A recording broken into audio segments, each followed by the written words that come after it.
So high case எல்லாருமே எப்படி இருக்கீங்க? ஸோ இன்றைக்கி நம்ம எங்கே வந்திருக்கோம் பார்த்திங்கன்னா, நம்ம வந்து காஞ்சிபுரத்தில் இருக்கக்கூடிய காமாட்சி அம்மன் டெம்பிள் தான் வந்திருக்கோம். ஸோ இன்றைக்கான இந்த வீடியோவில் இந்த கோவிலை பற்றி ஃபுல் டீட்டெயில்ஸ் நம்ம வந்து பார்க்க போகிறோம். ஸோ இந்த வீடியோ செம்ம இன்ட்ரெஸ்டிங்காக இருக்கும். ஸோ வாங்க வீடியோக்குள்ளே பார்க்கலாம்.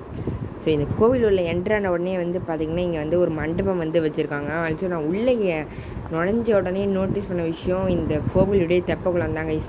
அவ்வளோ நீட்டாக க்ளீனாக சூப்பராக இருக்குது. ஆல்சோ இங்கே வந்து அந்த தெப்பக்குளத்தில் வந்து ஃபவுண்டெயினுமே வந்து வச்சுருக்காங்க. ஸோ செம்மையாக இருக்குது கைஸ். அது மட்டும் இல்லாமல் இந்த கோவிலுடைய கோபுரம் ரொம்பவே வந்து பெருசாகவும் ரொம்பவே பார்க்குறதுக்கு அழகாகவுமே வந்து இருக்குது. ஸோ சூப்பராக இருக்குது கைஸ் இந்த கோவில். இங்கே வந்து கருவறையில் வந்து ஃபோட்டோ எடுக்க அனுமதி கிடையாது. ஸோ நான் வந்து வெளியில் மட்டும்தான் நான் வந்து இந்த வீடியோவில் உங்களுக்கு வந்து ஃபுல்லாக சுற்றி காட்ட போகிறேன். ஸோ வெளியில் என்னென்னலாம் சிற்பங்கள் வந்து இருக்குது, என்னென்ன சன்னதி வந்து இருக்குன்றது தான் நம்ம வந்து இந்த வீடியோவில் பார்க்க போகிறோம். இங்கே வந்து பார்த்திங்கன்னா ஒரு மண்டபம் வந்து வச்சுருக்காங்க. ஸோ எங்கே சுவாமியோடைய கருவறை இருக்கோ அங்கே வந்து பார்த்திங்கன்னா அங்கே கோபுரம் வந்து பார்த்திங்கன்னா ஃபுல்லாகவே வந்து கோல்டு கலராக வந்து இருக்கும். ஆனால் உண்மையான கோல்டு வந்து அது கிடையாது, அந்த மாதிரி வந்து கலரில் வந்து இருக்குது.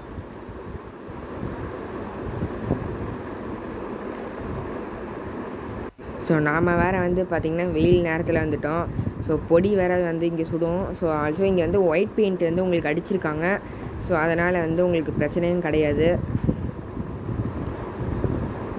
ஸோ இப்போ பார்வதி தேவி வந்து ஏன் காமாட்சி அம்மனாக வந்து அவதாரம் எடுத்தாங்க, காமாட்சி அம்மன் வந்து எதுக்கு காஞ்சிபுரத்துக்கு வந்து அமர்ந்தாங்க, இந்த மாதிரி இந்த எவ்வளோ டவுட்ஸ் வந்து உங்களுக்கு இருக்குல்ல, இது எல்லாத்துக்குமே வந்து ஒரு தல வரலாறு வந்து ஒன்று இருக்குது. அதை நான் இப்போ வந்து உங்ககிட்ட சொல்கிறேன். முன்னொரு காலத்தில் பந்தகாசுரன்ற அப்படின்ற ஒரு அசுரன் வந்து பிரம்மதேவனை நோக்கி கடும் தவம் வந்து இருந்து பிரம்மன் கிட்ட இருந்து நிறைய வரங்களை வந்து பெற்றான். அந்த வரத்துடைய காரணமாக தேவர்களும் முனிவர்களும் எல்லாருமே வந்து கொடுமைப்படுத்துகிறோம். அந்த பந்தகாசுரனுடைய கொடுமை தாங்க முடியாத தேவர்களும் முனிவர்களும் சிவபெருமான் கிட்ட போயிட்டு அந்த பந்தகாசுரனுடைய அட்டொலிகளை வந்து முறையிடுறாங்க. சிவபெருமான் பிரம்மன் கொடுத்த அந்த வரத்தை மிகவும் வந்து சக்தி வாய்ந்தது என்று உணர்ந்து பந்தகாசுரனை அழிக்கணும்னா பார்வதி தேவியால் மட்டும்தான் முடியும் அப்படின்னு சிவபெருமான் சொல்கிறாரு. முனிவர்களும் தேவர்களுமே வந்து பார்வதி தேவியை வந்து சந்திக்க போகிறாங்க.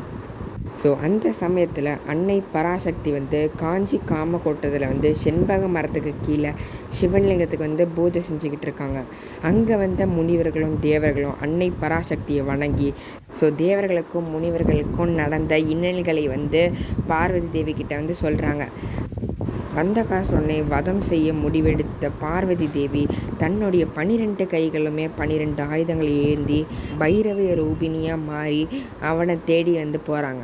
அவனை தேடி போன பார்வதி தேவி கழுத்தில் ஒரு காலையும் மார்பில் ஒரு காலையுமே வச்சு அவங்களுடைய கையால் வந்து அவனுடைய தலையை பிச்சு ஆக்ரோஷமாக அக்னி தேவியாக மாறி காஞ்சிபுரத்துக்கு வந்து போகிறாங்க. அதை பார்த்த தேவர்களும் முனிவர்களும் பயந்து நடுங்கிறாங்க. அவர்களை பார்த்த அன்னை பார்வதி தேவி, நான் நிற்கின்ற இந்த இடத்துல வந்து ஒரு பள்ளம் தோண்டி இந்த பள்ளத்தில் பந்தகாசுரனுடைய தலையை புதைத்து அதன் மீது ஒரு மண்டபம் வந்து எழுப்ப வேண்டும்னு கட்டளையிடுறாங்க. அதே மாதிரி தேவர்களும் முனிவர்களும் அந்த இடத்துல ஒரு பள்ளம் தோண்டும் போது மல்லகன் என்ற ஒரு அரக்கன் வந்து ஒளிந்திருப்பதை வந்து தெரியுது. இவனுமே வந்து பல வரங்களை பெற்ற ஒரு பெரிய அரக்கனாக இருந்தான். இவனை அழிப்பதற்காக மகாவிஷ்ணு அந்த இடத்துல தோன்றுறாரு. அந்த மல்லகனுக்கு மகாவிஷ்ணு ஒரு பெரிய போர் வந்து 2 பேருக்கும் நடக்குது. அதில் மல்லகன் உடம்புலேருந்து வரக்கூடிய ஒரு ரத்தமும் ஒரு மல்லகன் என்ற அரக்கனாக மாறி அந்த படையே வந்து அரக்க படையாக வந்து மாறுது. இவர்களை எதிர்த்து போராடி கொண்டு இருந்த மகாவிஷ்ணுக்கு துணையாக சிவபெருமான் ருத்ரமூர்த்தியாக மாறி அவர் வந்து 2 பூதகணங்களை உருவாக்கி அந்த பூதகணங்களிடம் மன்னர்களுடைய உடலிலிருந்து வரக்கூடிய ஒரு இரத்தத்தையுமே வந்து குடித்து விடுமாறு கூறுகிறார். அதன்படி மல்லகனின் உடலில் ஒரு சொட்டு இரத்தத்தையுமே வந்து தரையில் விழாமல் குடித்து விடுகிறார்கள். இதனால் அரக்கனுடைய படை குறைஞ்சிக்கிட்டே வருது. மகாவிஷ்ணு மல்லகனை வந்து தன்னுடைய சக்கரத்தால் வந்து அழித்து வதம் செய்கிறார். அந்த இடமே ஒரு ருத்ர பூமியாக மாறிடுது. இதை கண்டு உலகில் உள்ள அனைத்து ஜீவராசியுமே வந்து ரொம்ப பயந்து நடுங்கி போயிருந்தாங்க. மகாவிஷ்ணு தனக்கு தங்கையான பார்வதி தேவியோட இந்த கோபம் ஆக்ரோஷமும் இந்த உலகத்திற்கு பல தீமைகளை வந்து உருவாக்கும். பைரவ ரூபினியாக இருக்கிற நீ சாந்த சுரூபினியாக மாறிடு அப்படின்னு அன்போடு கேட்டுறாரு பெருமாள். தன் தமயம் கேட்டுக்கொண்டபடி இணங்க அன்னை பராசக்தி தான் எடுத்திருந்த பைரவ ரூபினி அவதாரத்திலிருந்து ஒரு பட்டாடை உதித்திய ஒரு இளம் பெண்ணாக கருணை கொண்ட விழிகளோடு சாந்த சொரூபினியாக மாறி அந்த இருப்பதர்களுக்கு காட்சி கொடுத்துருக்காங்க. ஒரு கையில் கரும்பு வில்லும் கிளியும் இன்னொன்று கையில் புஷ்பமும் வந்து தாங்கி சிரித்த முகத்தோட கருணை கொண்ட பார்வையோட தன்னுடைய 2 கால்களையுமே வந்து மடித்து பத்மாசன கோலத்தில் அன்னை காமாட்சி தேவி நம்மளுக்கு காட்சி கொடுக்குறாங்க. ஸோ இதுதான் கைஸ் இந்த கோவிலுடைய தல வரலாறு. எவ்வளோ பெரிய ஸ்டோரி இல்லை, செமையாக இருந்துச்சு கைஸ். ஸோ அப்படியே நம்ம வந்து பேசிகிட்டு இருக்கும் போதே வந்து ஒரு கோவிலே நம்ம வந்து ஃபுல்லாக சுற்றி வந்தாச்சு.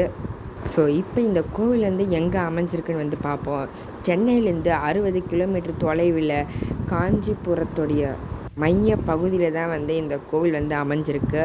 ஸோ இந்த கோவிலுடைய சிறப்பு அம்சமாக வந்து பார்த்திங்கன்னா 51 சக்தி பீடத்தில் இந்த ஒரு கோவிலுமே ஒன்று. இந்த கோவிலுடைய டைமிங்ஸ் வந்து பார்த்திங்கன்னா காலையில் 5:30லேருந்து மத்தியானம் 12 மணி வரைக்கும் இந்த கோவில் ஓப்பனில் இருக்கும். அதுக்கப்புறமா நடை சாத்திட்டு 4 மணிலேருந்து 8:30 வரைக்கும் இந்த கோவில் வந்து ஓப்பனில் இருக்கும். ஸோ இப்போ நான் சொன்ன டைமிங்ஸில் ஏதாச்சும் நீங்கள் ஒரு டைமிங்கை சூஸ் பண்ணி கண்டிப்பாக இந்த கோவிலுக்கு வந்து ஒரு தடவையாச்சும் நீங்கள் வந்து விசிட் பண்ணணும். ரொம்பவே வந்து அற்புதமான ஒரு கோவில். ஸோ செமையாக இருக்கும். இங்கே இருக்கக்கூடிய சிற்பங்கள் ஒன்றுமே வந்து பார்த்து சூப்பராக அழகாக வந்து செதுக்கியிருப்பாங்க. ஸோ இதோட இந்த வீடியோவை நான் வந்து முடிச்சுக்கிறேன். இந்த வீடியோ உங்களுக்கு பிடிச்சிருக்குன்னு நினைக்கிறேன். ஸோ இந்த வீடியோ உங்களுக்கு பிடிச்சிருந்துச்சுன்னா லைக் பண்ணுங்கள். இந்த வீடியோஸ் இருந்துச்சுன்னா மற்றவங்களுக்கு ஷேர் பண்ணுங்கள். மறக்காமல் இந்த மாதிரியான இன்ட்ரெஸ்டிங்கான வீடியோஸ்க்கு நம்மளுடைய சேனலையும் சப்ஸ்கிரைப் பண்ணிட்டு பக்கத்தில் இருக்கக்கூடிய பெல் ஐக்கனுமே வந்து ப்ரெஸ் பண்ணுங்கள். அப்போ தான் நான் போகிற வீடியோஸ்லாம் உங்களுக்கு நோட்டிஃபிகேஷன் ஆகும். தேங்க்ஸ் ஃபார் வாட்சிங்.